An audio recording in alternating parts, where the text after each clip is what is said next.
누가복음 8장 4절로 15절까지의 말씀, 우리 다 같이 한 목소리로 합독하겠습니다.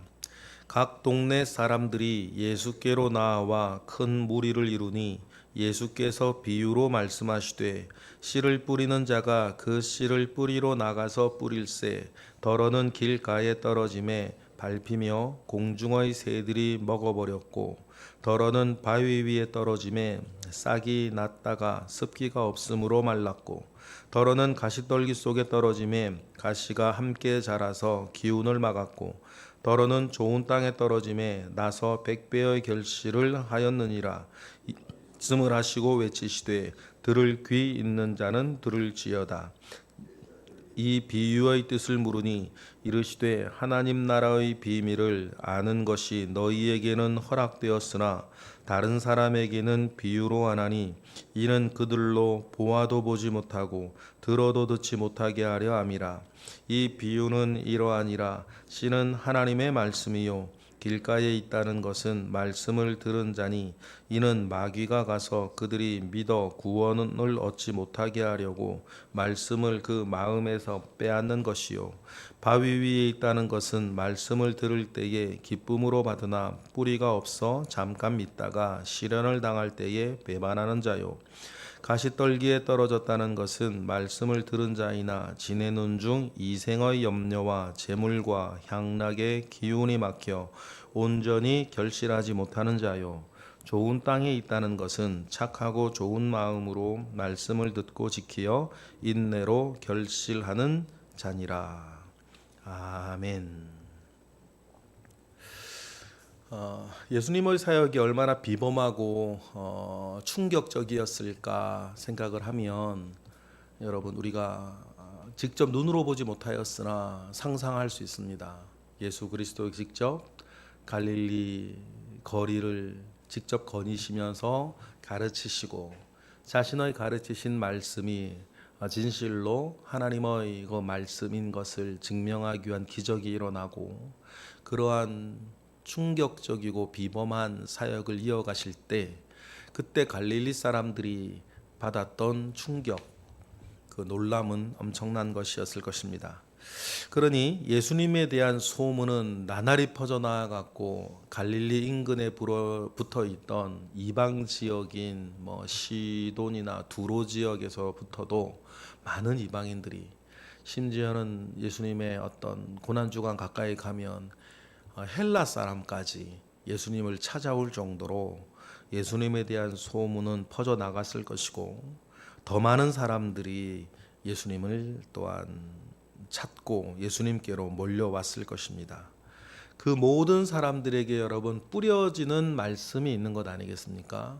여러분 기적이 믿음을 주는 게 아닙니다. 우리가 답답한 마음 가운데 하나님 저 사람에게 기적이라도 보여주셔서 하나님을 믿게 해달라고 하는 그 답답한 심정 가운데에 우리가 그런 마음을 가지거나 그런 기도를 하지만 제가 이렇게 봐도 기적은 맨 처음에 호기심을 불러일으키고 환호를 불러일으키고 믿는 것 같아 보이는 행동들을 처음엔 하게 하지만 확실히 믿음은 기적에서 오는 게 아닙니다. 믿음은 확실히 들음에서 와요. 믿음은 하나님의 말씀을 들음에서 나지 우리의 답답한 마음 가운데에 기적을 통해서 믿음이 오는 것은 아니고 그 기적이 들을 만한 귀를 준비해 줄 때 그때 진실로 하나님의 말씀을 듣고 믿음을 가지는 것이 진짜 아니겠습니까? 그런데 예수님의 그 모든 사역 가운데 많은 사람들이 몰려들었고 그 와중에 예수님의 말씀의 패턴이 살짝 바뀌어가기 시작하는데 그것이 뭐냐면 직접적인 가르침에서 비유의 말씀으로 좀 변해가는 시점들이 있었다는 것입니다. 여러분 오늘 본문에도 나오지만 들을 귀 있는 사람은 듣게 하는 것이 비유입니다. 모르는 사람은 도통 모르게 하는 게 여러분 비유예요. 그런데 여러분 들을 귀 있는 사람에게 비유는 특징이 있습니다. 더 분명하게 깨닫게 하고 더 분명하게 기억하게 합니다. 그래서 비유는 아는 사람은 더 잘 알게 하고 모르는 사람은 도통 모르게 하는 게 비유예요. 그럼 예수님께서 왜 그렇게 하셨을까? 알지 못하고 깨닫지 못하고 듣지 못하는 사람들이 자기의 호기심 아니면 여러 말씀에 대한 논쟁적 그 낭비적 요소들을 좀 이렇게 정리하시고자 하는 주님의 의도도 있었을 것이고 또 자기의 가르침을 더 잘 기억하게 하기 위한 비유의 이미지로 연상법 같이 기억하게 하고자 하는 주님의 뜻이 있었을 것입니다. 그래서 오늘 본문에서도 각 동네 사람들이 예수께 몰려왔습니다. 그래서 큰 무리를 이루었다. 그때 예수님께서 비유로 말씀하시는데 오늘 본문에는 예수님의 비유 중 참 유명한 비유 중에 하나인 네 가지 밭, 씨가 뿌려지는 네 가지 마음밭에 대한 이야기를 주님이 하십니다. 우리가 잘 알고 있지만 5절의 첫 번째가 뭐예요? 길가입니다. 5절 읽어보겠습니다. 시작. 씨를 뿌리는 자가 그 씨를 뿌리러 나가서 뿌릴새 더러는 길가에 떨어짐에 밟힘에 공중의 새들이 먹어버렸다. 그렇게 이야기를 합니다. 그래요. 길가에 떨어지는 말씀이 있었다. 이 길가에 떨어지는 말씀이 어떤 말씀이었냐 우리가 바로 알 수 있는데 12절에 가면 이런 것이었어요. 12절 우리 읽어보겠습니다. 시작. 길가에 있다는 것은 말씀을 들은 자니 이에 마귀가 가서 그들이 믿어 구원을 얻지 못하게 하려고 말씀을 그 마음 가운데 빼앗는 자. 이런 마음, 이런 중심 가지고 있는 사람을 그 말씀을 듣는 마음의 밭이 길가에 있는 사람과 같은 이것을 분명히 좀 이렇게 묵상을 해보면 원래 이 사람은 마귀에 속한 자인 거예요. 여러분 성령의 역사나 마귀의 역사나 자기가 허락해야 되는 겁니다. 그러니까 성령을 회방하고 성령을 모독하는 죄가 성립이 되는 거죠. 여러분 꼭 기억하셔야 돼요. 그래 의로운 것을 아니면 또 악한 것을 사이에 두고 결정과 선택은 늘 사람이 하는 거예요. 그죠? 그런 선택권이 없다 그러면 여러분 선악을 알게 하는 나무를 아담과 하와가 왜 따먹었겠습니까? 마찬가지예요. 여러분 하나님의 말씀과 이 마귀의 하나님의 말씀과 하나님께 속한 자와 마귀에게 속한 자가 있어요. 근데 그 사람들은 자기가 속해진 것에 따르는 결정들을 해요. 그러니 마귀가 가서 그들이 믿어 구원을 얻지 못하게 하려고 말씀을 그 마음에 빼앗는다는 것은 그런 마귀의 작용을 자기가 뭐 하는 거예요? 허락하는 거예요. 자꾸 허락하는 겁니다. 심지어는 더 극단적으로 가서 우리가 귀신 들림이라 말하는 것들도 최초는 뭐냐면 자기가 귀신을 허락하는 거예요. 그럼 귀신은 자기를 허락하기 위해서 여러 술수와 쾌락과 속임 가운데 자꾸만 자기가 허락되어지도록 만들어 가겠죠. 그러니까 길가에 있는 사람은 원래부터 하나님께 속한 자가 아니고 마귀에게 속한 자예요. 얼마나 젠틀하나 얼마나 거치냐는 그 사람의 성정의 문제인 거고 성정이 문제가 아니라 중심이 마귀에 속한 자가 있다. 그런 사람들은 하나님의 것에 대해서 하나님의 말씀에 대해서 하나님의 선한 일에 대해서 전혀 반응하지 않는 사람들이에요. 반응하지 않기로 결정을 해왔던 사람들입니다. 그런 사람들도 있다. 6절에 보면 바위라 그랬습니다. 바위. 뭐 다른 복음서에는 돌짝이라 이렇게 나오기도 하죠. 6절 우리 읽어보겠습니다. 시작. 더러는 바위 위에 떨어짐에 싹이 났다가 습기가 없으므로 말랐다. 이런 마음밭을 가지고 있는 사람도 있다. 그러면 여러분 습기가 없어 금방 말라버리는 이 바위 위에 떨어지는 이 마음밭을 가진 사람은 어떤 사람인가? 13절에 보면 또 예수님께서 풀이를 해주셨죠. 13절 읽어보겠습니다. 시작. 바위 위에 있다는 것은 말씀을 들을 때에 기쁨으로 받으나 뿌리가 없어 잠깐 믿다가 시련을 당할 때에 배반하는 자다. 그러니까 뿌리가 없는 자입니다.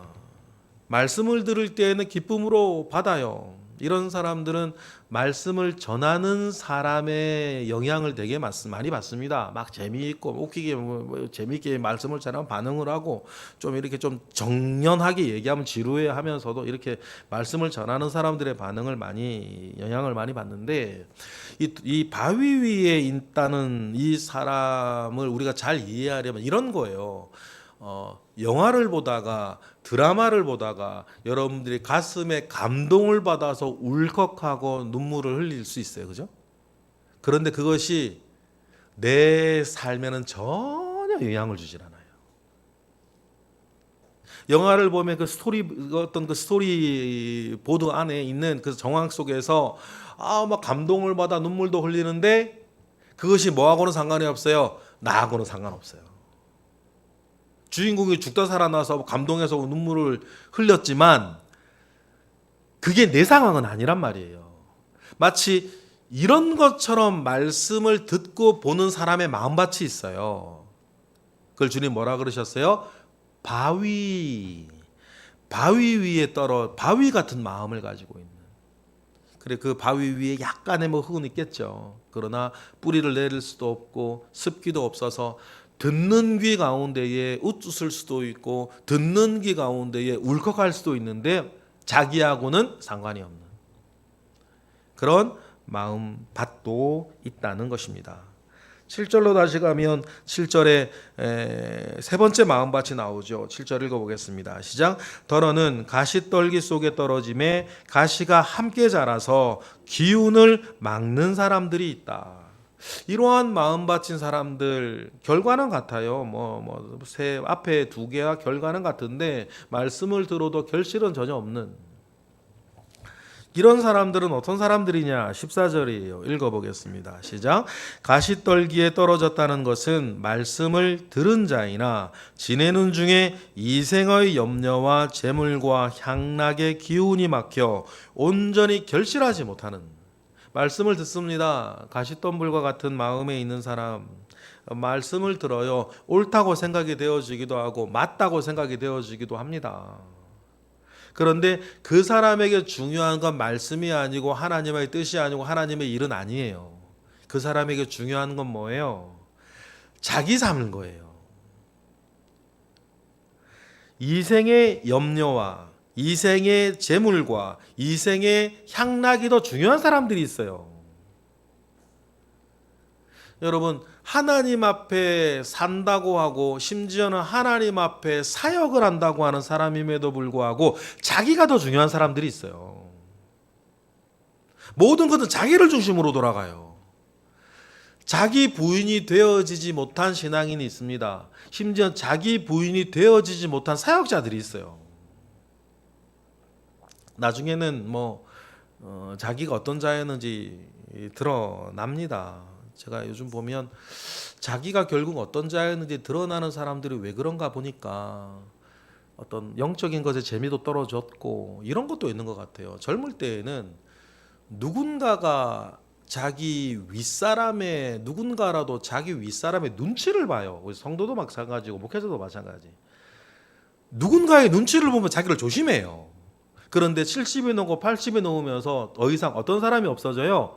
자기가 눈치 볼 사람이 없어지는 거예요.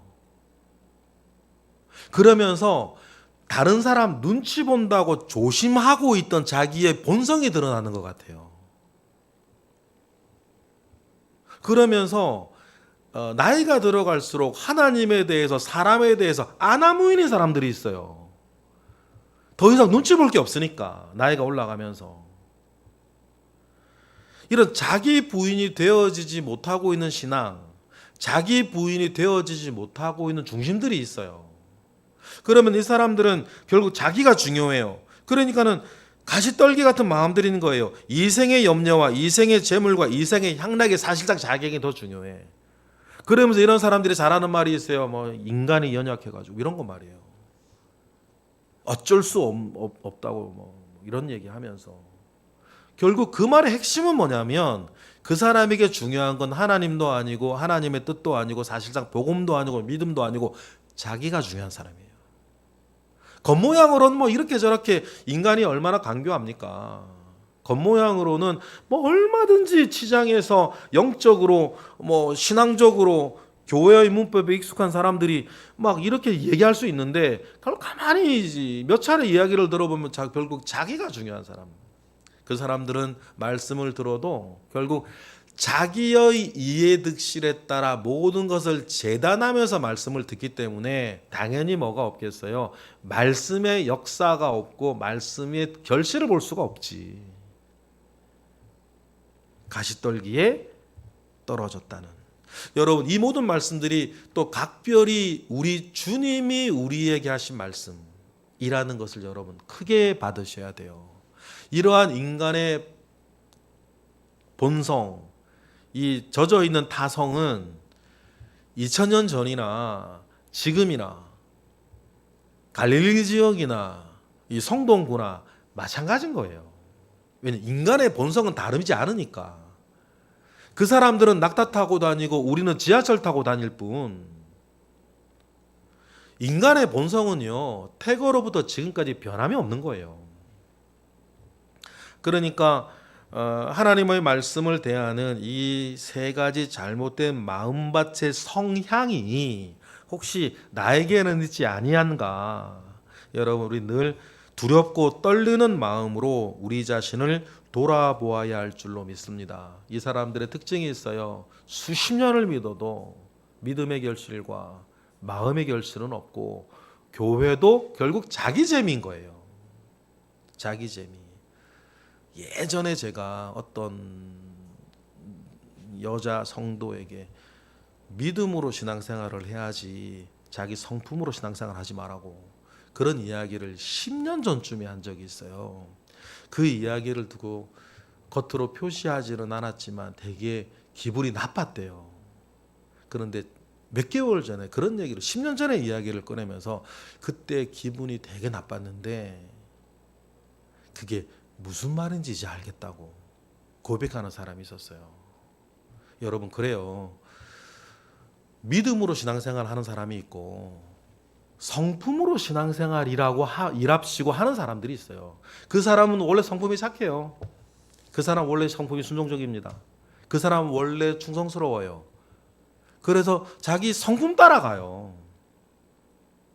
그런데 거기에 믿음까지, 믿음의 중심까지 더해지면 얼마나 좋으련만 믿음의 중심이 더해지진 않아. 그냥 그 사람은 착하고 성실한 거예요. 그것을 여러분 다른 이가 아니라 자기 속에서 구별할 줄 알아야 됩니다. 중요한 건 주님을 향한 나의 믿음과 주님을 향한 나의 사랑인 거예요. 여기에 핵심은 예수님 말씀하신 바 누구든지 나를 따라오려거든 옆 사람 부인하고 뭐 이런 게 아니잖아요. 누구든지 나를 따라오려거든 무엇을 부인하고 자기를 부인하고라 그랬거든. 여러분, 그러니 우리의 신앙생활의 가장 큰 대적은 이런저런 일이 아니고 이 사람 저 사람이 아니고요. 이 상황 저 상황이 아니에요.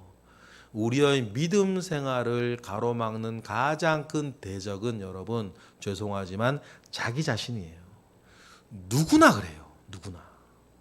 그러니 주님이 말씀하신 게 누구든지 나를 따라오려거든 자기를 부인하고 나를 따라오라고 말씀하시는 것 아니겠습니까? 그러니 여러분 길가나 바위나 가시떨기는 다 뭐예요? 부인되어져야 할 자기 안의 요소들이에요. 사실은. 반면에 예수님께서 그 많은 사람들이 모여 있을 때 인간의 본성은 변한 게 아니니까 길가 같은 사람, 바위 같은 사람, 가시떨기 같은 사람 많지만 그 가운데 누구도 있는 거예요. 그래서 주님도 사역하시는 거예요. 8절과 같이 좋은 땅의 마음을 가지고 있는 사람들이 있는 거죠. 8절 읽어보겠습니다. 시작.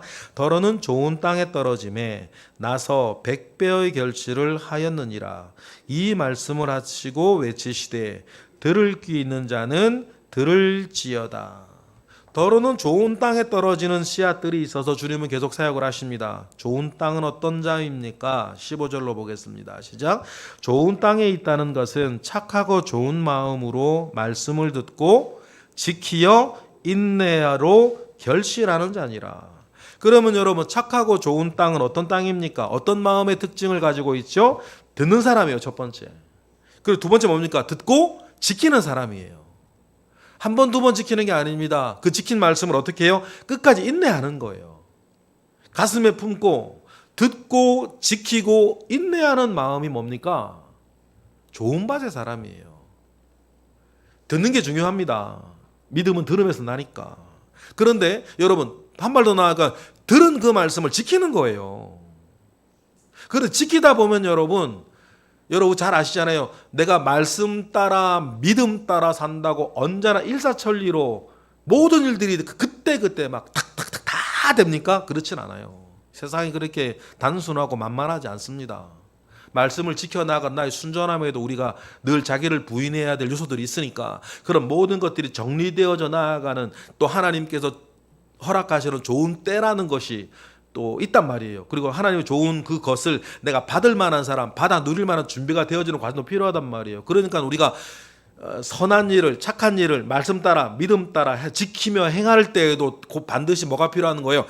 인내라는 것이 필요해요. 인내하지 못하는 사람 결국 자기를 위한 거라는 거거든요. 그러니 좋은 밭은 세 가지 특징이 있다. 듣는 사람이다. 지키는 사람이다. 그리고 인내하는 사람이다. 그리하여서 100배의 결실을 맺는 그 사람이 여러분 좋은 땅에 있는 사람이다 라고 하는 것입니다. 여러분 좋은 땅의 사람, 좋은 땅의 사람들이 되시기를 바랍니다. 그런데 여러분 이 비유로 말씀하시고 말씀하신 이 비유를 풀어서 자세하게 설명을 해주는 사람은 따로 있었어요. 모든 사람에게 이 말씀을 하신 게 아닙니다. 예수님의 공생애가 왜 3년 동안이나 계속되어져야 했냐? 어제 말씀을 드렸죠. 제자 양육 때문이었다. 그러면 이 비유를 말씀하시고 특별히 누구들에게는 제자들에게는 양육을 위해서 이 비유를 풀어주십니다. 그랬죠? 왜 그랬습니까? 우리 9절 10절 읽어보겠습니다. 시작. 제자들이 이 비유의 뜻을 물으니 이르시되 하나님 나라의 비밀을 아는 것이 너희에게는 허락되었으나 다른 사람에게는 비유로 하나니 이는 그들로 보아도 보지 못하고 들어도 깨닫지 못하게 하려 함이라. 그래서 들을 귀 있는 사람만 듣고 중심에 있는 사람만 듣고 왜냐하면 길짝에 있는 사람들은 막 말씀을 막 논쟁하고 막 반대 세력이 되고 막 그럴 거 아닙니까? 그러니 아는 사람은 알게 하고 모르는 사람은 도통 모르게 하여서 예수님의 사역에 시간을 벌어주는 게 비유의 메시지인 거예요. 그러나 여러분 아는 사람은 압니다. 들을 귀 있는 사람은 듣는 거예요. 오늘 말씀도 마찬가지입니다. 오늘 말씀을 마무리하면서 여러분 종자씨를 보고 누런 들녘을 상상하지 못하는 사람은 절대로 종자씨를 땅에 뿌릴 수 없습니다. 맞습니까? 그 귀한 종자씨를 어떻게 땅에 뿌립니까? 그러나 귀한 종자씨를 땅에 뿌릴 수 있는 사람은 누런 황금빛 들녘을 상상할 줄 아는 사람만 종자씨를 땅에 뿌리는 겁니다. 여러분 말씀도 같습니다. 말씀을 사모하는 사람은 이 말씀이 가져올 100배의 결실을 상상할 수 있는 사람만 말씀을 듣고 말씀을 지키고 말씀을 인내합니다. 그러니 여러분 하나님의 말씀을 읽고 묵상할 때에 이 말씀이 가져올 100배의 결실을 상상할 수 있는, 그래서 믿고 따를 수 있는 좋은 마음밭에 저와 여러분이 되시기를 주님의 이름으로 축복합니다. 기도하겠습니다. 하나님 감사합니다. 크신 은혜 가운데에 우리와 함께 하소서. 하나님의 말씀이 늘 우리 앞에 있습니다. 이 말씀을 읽고 듣고 지키어 인내하여 100배의 결실을 거두는 우리 모두가 되게 하옵소서. 이 시간 드려지는 감사 예물 가운데에 주님 함께 하시옵시고 새벽의 기도자들과 동행하옵소서. 예수 그리스도의 이름으로 기도드렸나이다. 아멘.